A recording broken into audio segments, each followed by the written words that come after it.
that that's a reasonable proposition. Okay, let's grant the faint praise, but that has nothing to do with the truth value, and what I care about is the truth value. I see no truth value in the claims of Christianity, the virgin birth, the resurrection, the miracles. Do you believe in any of those?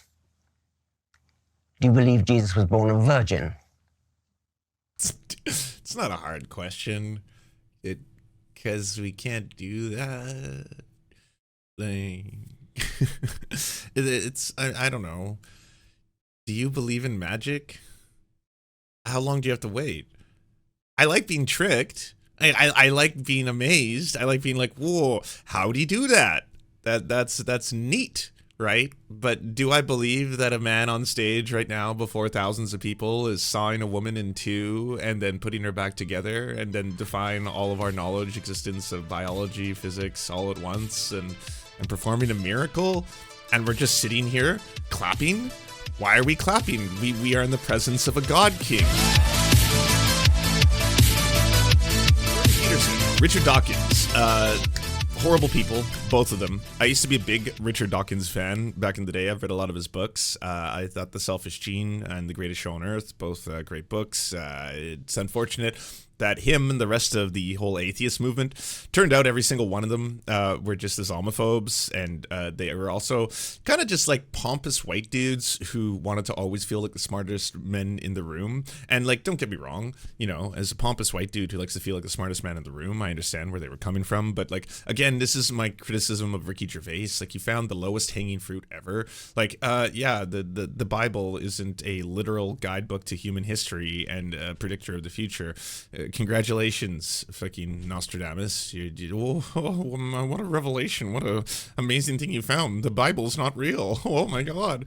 But it sucks that Richard Dawkins kind of used all of the goodwill that he had through years of advocating for people to understand and study evolution, which is a good thing. People should understand and study evolution, and wrote a lot of books on evolution. I mean, he is, again, an evolutionary biologist. And then there's Jordan Peterson, someone who's pretended to be an evolutionary biologist. He just lied about it randomly for no reason, too. You're like, well, I happen to be an evolutionary biologist.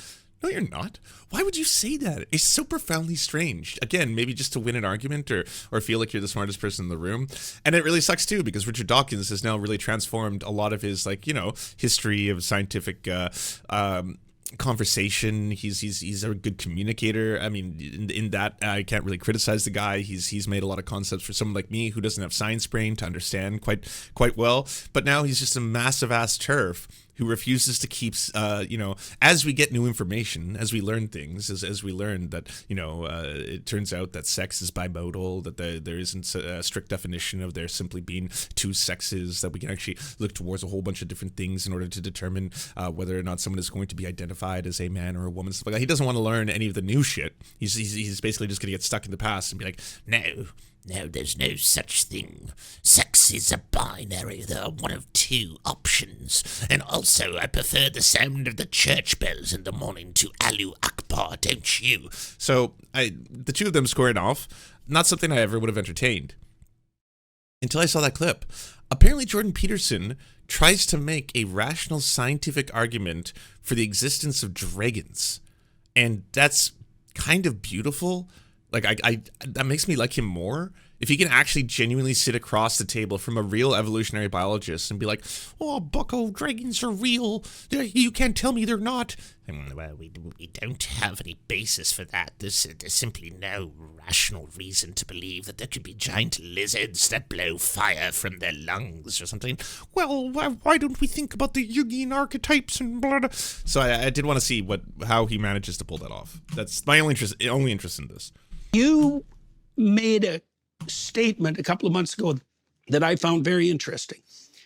And I don't claim to understand it, and I'm not trying to put you on the spot with it. You said that you were a cultural Christian. Okay, and so that raised a number of questions in my mind. You know, and the first question was, you are changing the subject. No, I'm not. No, I don't think so. Okay. I may be leaping outside of the topic a bit to get back to it. We can do cultural Christianity, but I think I have a list of questions that you wanted to. What are you?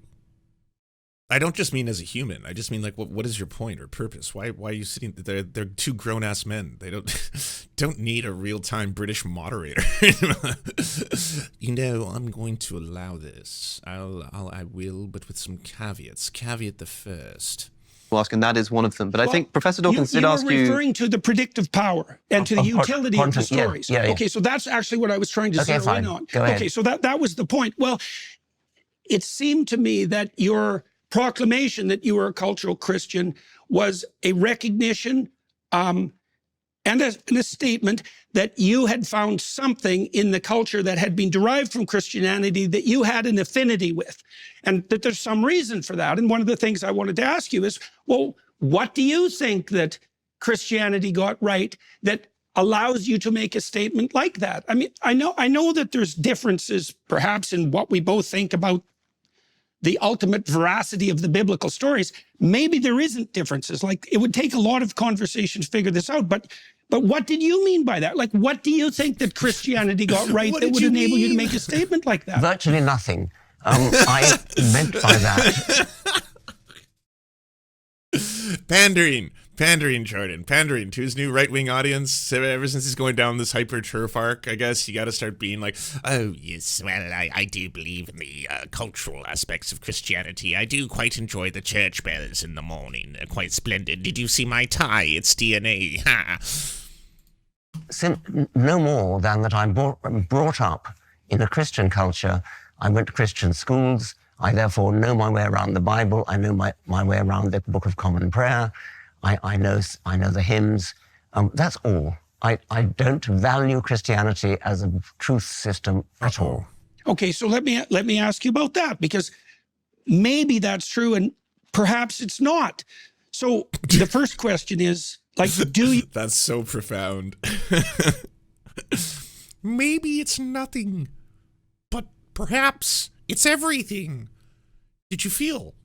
Do you think that there are any marked differences between cultural traditions that would enable you to rank order them in terms of their ethical validity? Yes, I do. Okay, so for example, we could contrast mainstream UK Christianity with Islamic fundamentalism. Yes. Okay, so there's a hierarchy. There is a hierarchy. Okay, a hierarchy that points to what?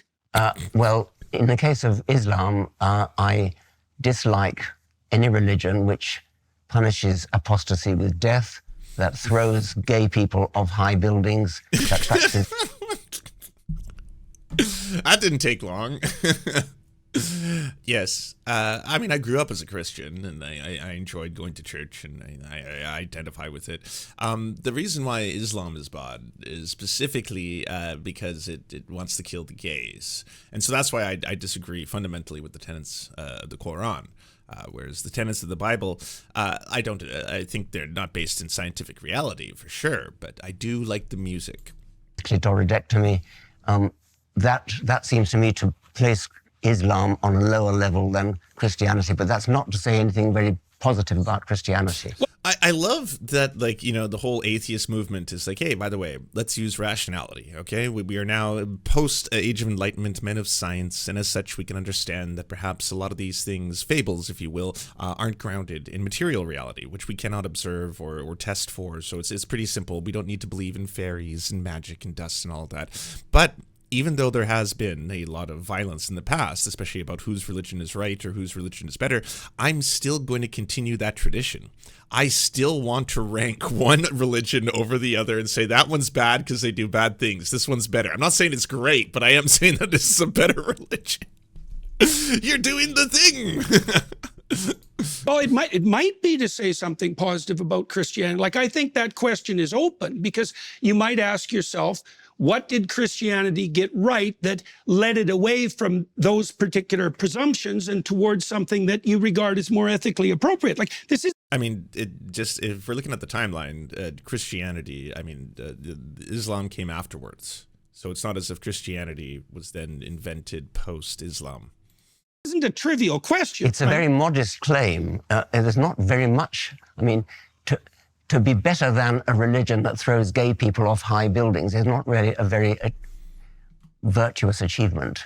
This is a strange thing to just directly tie to an entire religion because there are a lot of Christian nationalists who kill gay people. There's been a lot of Christian nationalists who hang gay people. There's been a lot of Christian nationalists who torture and attack and want to destroy and torture gay people writ large. Like all this kind of shit. Like it's not a uniquely, well, you read the Quran once and then one of the first things that really happens is that you hate the gays just overnight.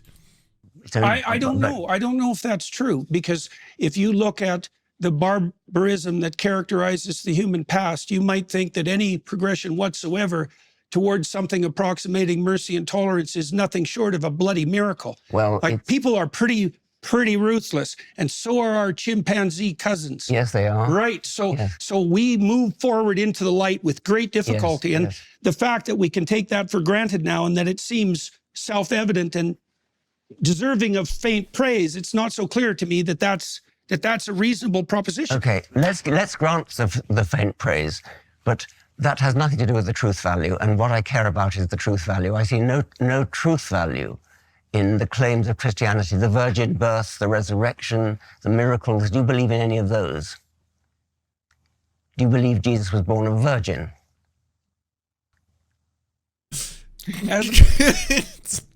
It's not a hard question. Because we can't do that. Like, I don't know. Do you believe in magic? How long do you have to wait? I like being tricked. I like being amazed. I like being like, whoa, how'd he do that? That's neat. Right? But do I believe that a man on stage right now before thousands of people is sawing a woman in two and then putting her back together and then defying all of our knowledge, existence of biology, physics all at once and performing a miracle? And we're just sitting here clapping? Why are we clapping? We are in the presence of a god king. We should like be worshiping him lest we know his wrath. You know, let's not sit here like idiots being like, well, that was impressive. No, we should idolize, you know, this new, no, not a magician anymore. This is clearly a deity. I said before, there are elements of the text that I don't feel qualified to comment on. My experience has been that the more, I know from a metaphorical perspective and from a mythic perspective what the story of the Virgin. Yeah, but that wasn't the question. The question is, do you believe in the things that have never been able to be replicated in any way, shape, or form here on Earth? Believe in these kind of miracles? And if the answer is like, well, what do you mean by virgin? What of birth? Maybe the metaphor of the birth into the virgin. Birth means. And I accept that. I know, for example, that any culture that doesn't hold the image of the woman and infant sacred dies. And I don't know how that needs to be expressed in a form. True, though? Do you mean that you don't know? Well, let me ask you about that, because truth, this is something I talked with Sam Harris about too. Truth, as we know, is a tricky business. Do you think there are differences in the truth claims between different writers of fiction? Like, is Dostoevsky more profound than... No, well, I wouldn't call fiction truth claims anyway. I mean, these are... Then on what grounds do we rank order the fiction in terms of quality? Like, you know, Richard Dawkins is a wank, but it is kind of funny to see, you know, a wank be in the presence of a clown and a clown trying so hard to justify his own nonsense in real time. Richard's just kind of like... I'm not entirely sure what you mean. What? No, that wasn't the question, Jordan. Like, Dostoevsky is a profound purveyor of fiction on the philosophical front, unbelievably deep and profound. Yes, there's something true about what he's writing about. It's nothing to do with the truth that science is concerned with. The truth of science is the truth that gets us to the moon. I mean, this is nothing to do with whether one writer of fiction has a sort of... Right, and also, if we just want to take what Jordan's saying completely seriously here, he's basically like, hey, by the way, do you believe in the miracles that are present in the Bible? Do you think they're real, right? And a pretty simple answer, that's a yes or no. But he's like, has to think about it, and then right away Jordan's kind of like, well, I believe in the importance, perhaps, of understanding that these metaphors, if they're not taken seriously, and if a nation state doesn't worship them, that nation, that society, collapses, which again is a profoundly strange thing to be like, dude, do you believe in a virgin birth? Do you think a woman can give birth having not been inseminated in any way, shape, or form, and simply, you know, an immaculate conception? Do you believe in that as a thing that can happen in the world, right? And then to be like, we have to believe it, we have to, lest we all die.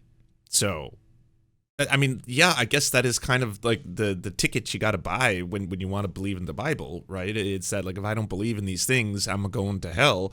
Okay, but you just say that. You don't have to word salad your way in there. Just, you know, stop being a coward.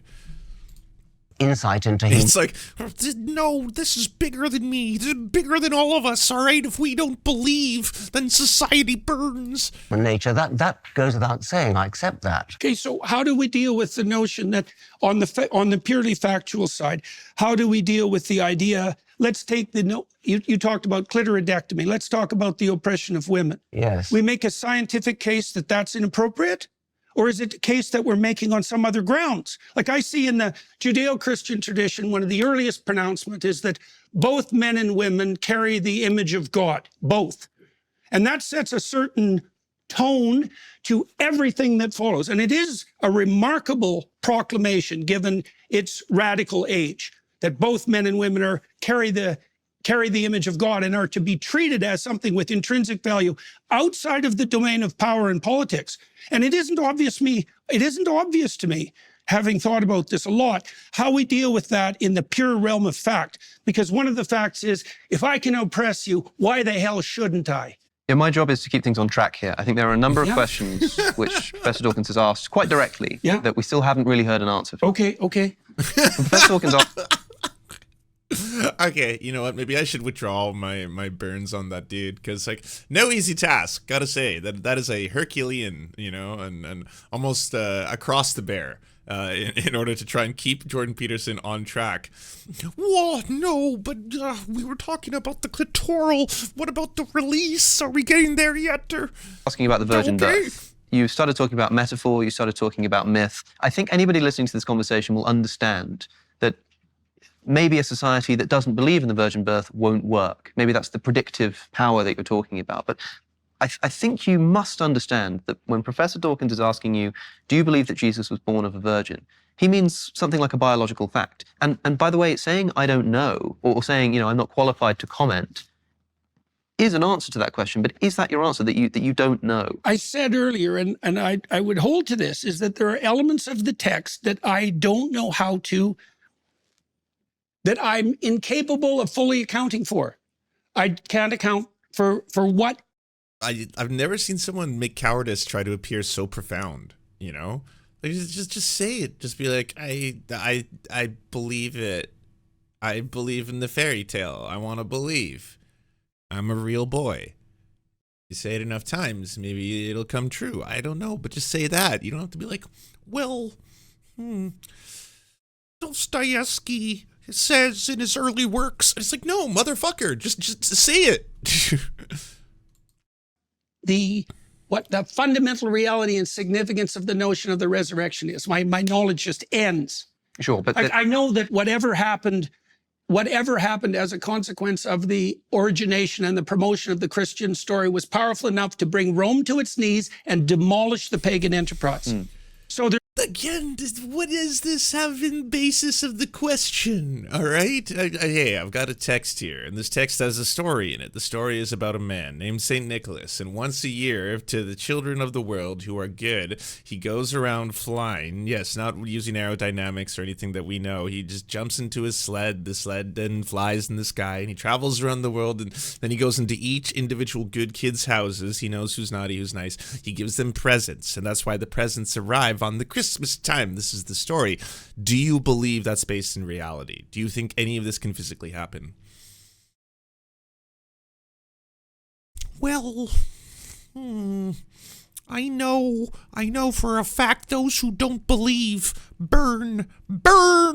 So it's like, no, just Jordan, just say I believe in the Bible. It's not a hard thing. I don't even think like Dawkins is necessarily going to really roast you here. He's just like looking for clarification, and then you keep just going like in all these tangents. What about clitoral? Like, no, just answer. There's some power in that story that's remarkable. Let's stick to the virgin birth. Yes. Yeah. And, well, the virgin birth results from a mistranslation of Isaiah. You know that.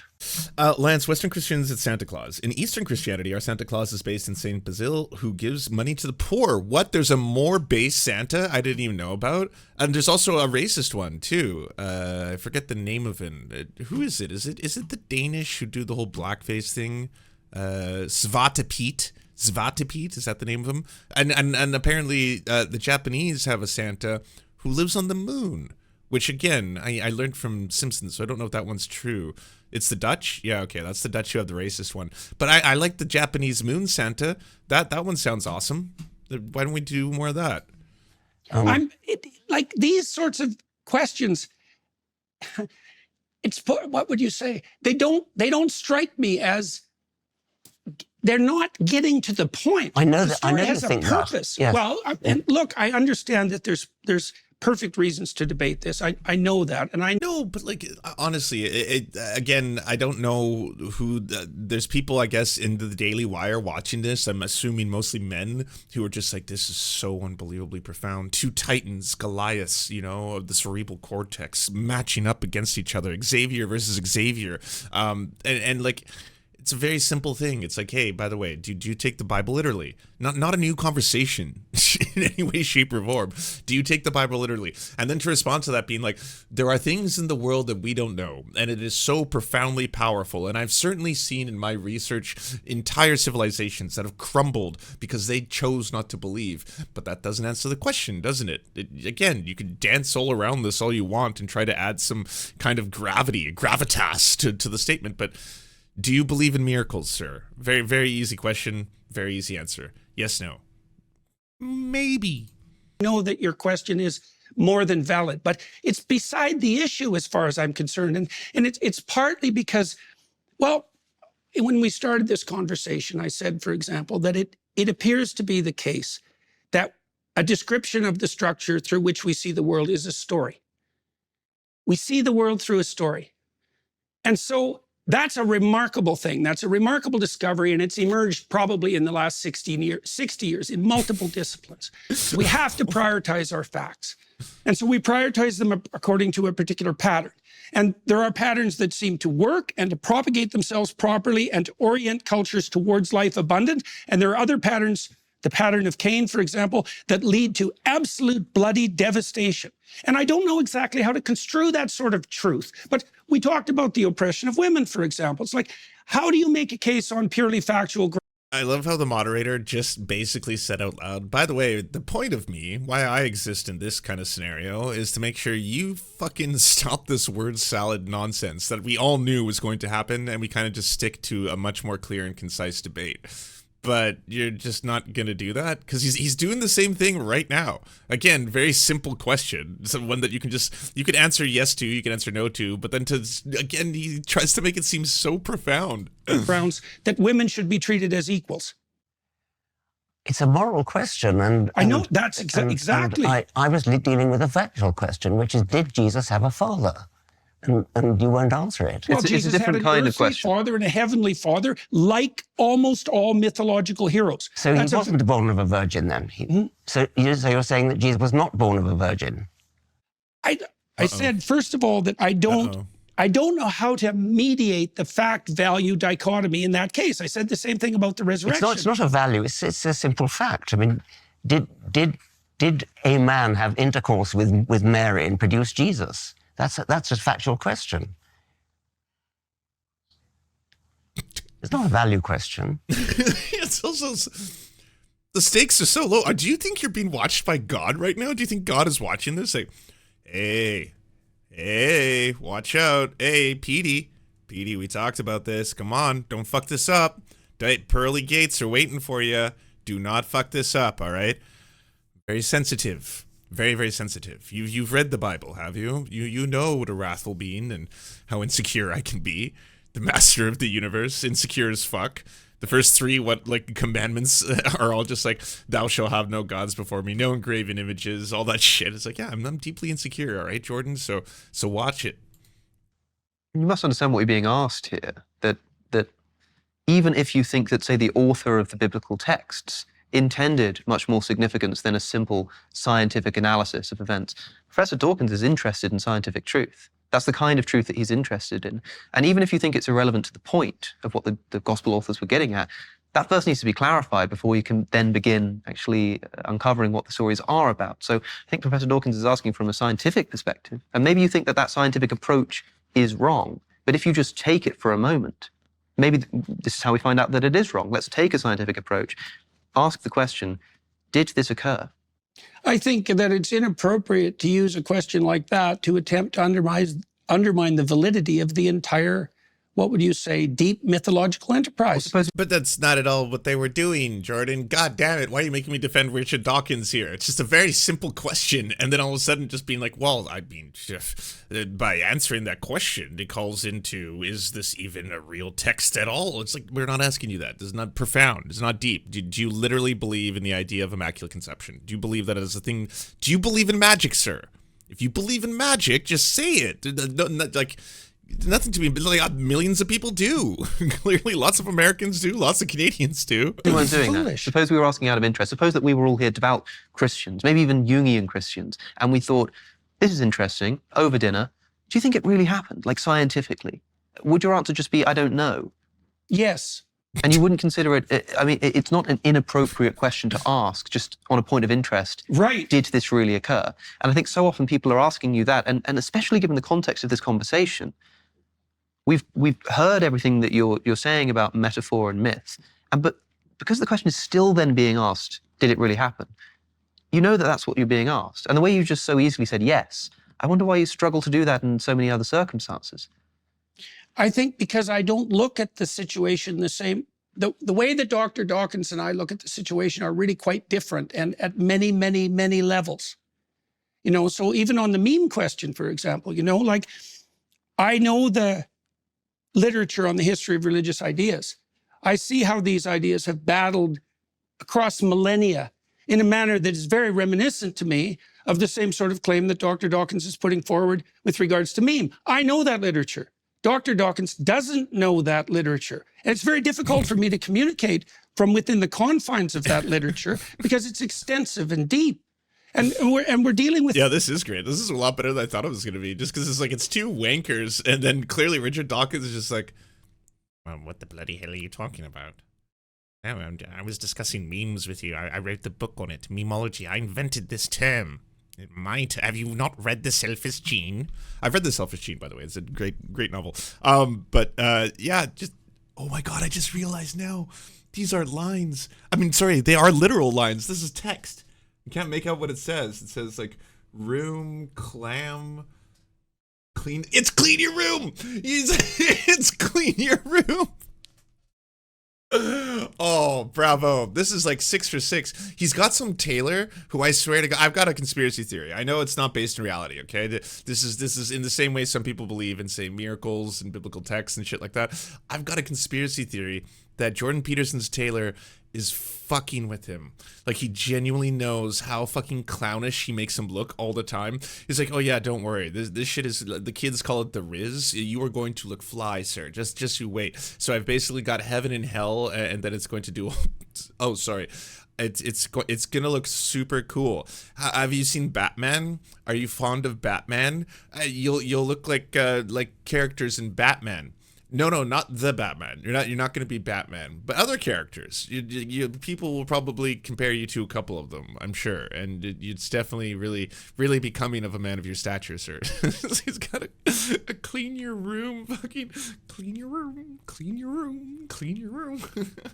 Oh, it was really good. They did a great job, and I don't know if you can see this, but the lines they're not actually just regular lines. It's my line, my slogan. We cannot. There's no evidence whatsoever from the scientific perspective that we can orient ourselves in the world merely in consequence of the facts.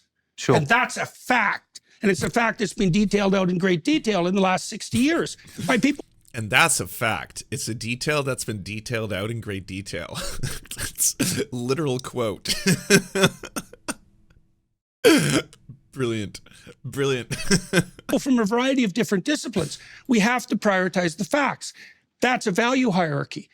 there may be true and false ways of prioritizing facts, but you can't determine the truth or falsehood of the way that you prioritize facts Yes. by making reference to the facts. That's a big problem. Okay, let's talk about that as perhaps. Why are you entertaining this as a serious conversation? You're the moderator. At that point, you can once again, I mean, you were almost there. I felt like you almost got there. It's just like, hey, by the way, so while, yes, obviously we can speak in metaphors, we could even communicate in whistles, we're choosing not to do that. We're using English language. And as a result of that, I'm just asking you a very simple question. In the event, because I feel like you've almost answered it, and your answer is that you do believe in the kind of mythical prophecies of the Bible. And we're not making a value judgment on you. If that's, we just want to get you on the record as saying yes or no, and not all this weird fucking, you know, I don't know what the fuck you're trying to do here.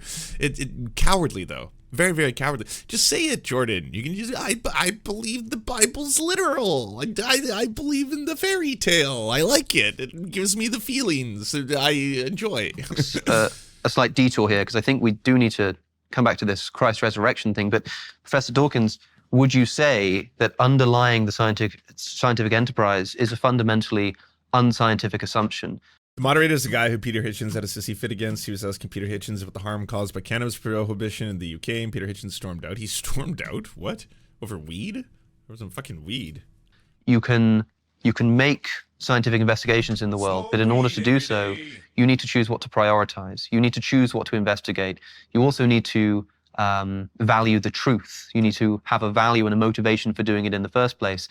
Those kinds of things cannot themselves be scientifically justified. And so does the scientific enterprise have an unscientific assumption of the space? I suppose it does. I mean, No, don't do this. Why are you giving this to Jordan Peterson? If you want to say, hey, by the way, there are people, even if you don't believe that it rationally makes sense in a scientific perspective, it cannot happen or manifest itself on this planet Earth, there is still going to be a value in people believing these certain things. That's very, very different than, do you literally believe this is actually physically possible in the way we understand the known universe to be? And get him to answer that. If he's unable to do that, that in of itself is kind of an answer. And you were almost, I felt like you were so fucking close to this. And now all of a sudden they're entertaining this fucking word salad. I think that maybe just be Jordan and Richard, but by the way, I think that Jordan prioritizes myth and I prioritize fact.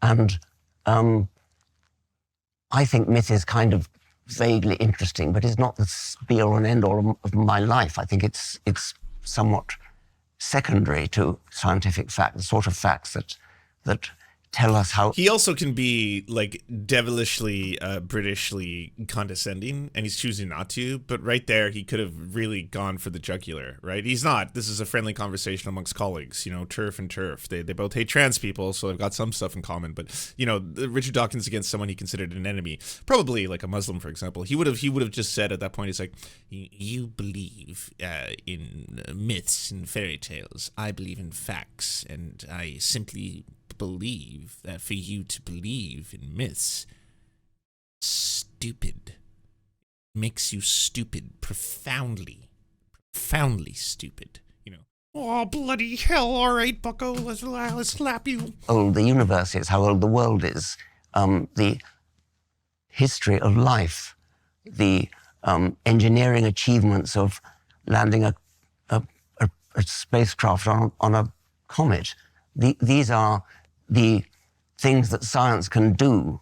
And as I said, the predictions of quantum theory, to come back to that, the predictions of quantum theory, which are verified to a sufficient number of decimal places that it's equivalent to predicting the width of North America to one hair's breadth.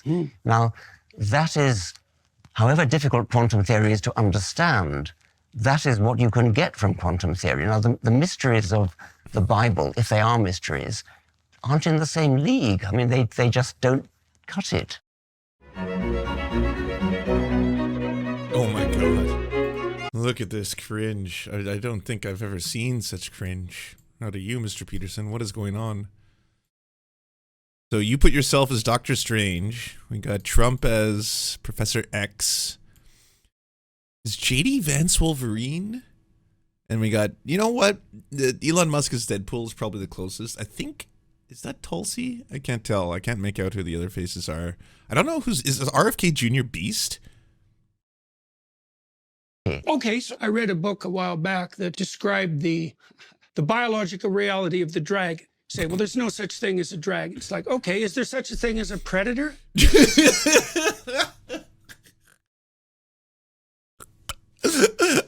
Got him. Got him. Yay, how are you gonna retort to that, fucking British piece of shit? Oh, but predators exist, so bloody hell. Like, when I heard about this clip, I originally thought he was going to go down the vein of saying, well, dragons are real, not in the mythological fire-breathing giant, you know, the size of dinosaur-style dragons, but, like, you know, there's the Komodo dragon, there's giant lizards that we call dragons, right? Like, something like that. Not, like, literally, like, okay, we're going to get there. I'm going to prove to you that dragons exist in the material world. Of course. Well, that's a meta category. What's the category of predator? Bear, eagle, if you're a primate. Fire? Is fire a predator? No. Well, it's complicated.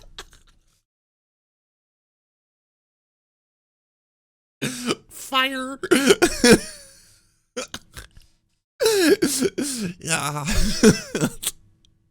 Like, I love this so much, especially because it's just like, for the most part, the Jordan Petersons of the world, he doesn't really have a lot of pushback, right? He's grown this super ego to such a Jungian degree that he's unable to have any filters now. Like, he just continuously gets to have all these lectures and all these guest appearances and blah, blah, blah. And he's usually across the table from a Dave fucking Rubin. Like, if he told Dave Rubin, well, do you know fire is a predator? Wow, no, fire's a predator. It's classified as a predator. Like, that would be as far as that conversation goes, right? So if he's across the table from an evolutionary biologist like Richard Dawkins, who's just like, yes, categories of animals do exist, right? So fire, no, fire is not considered to be a living organism. Well, bloody hell, it's complicated, all right? Well, what happens when the fire consumes you? Is that not predation? Because a fire kills you. So is there a worse predator than... Well, I wasn't that far off. That's his rationale.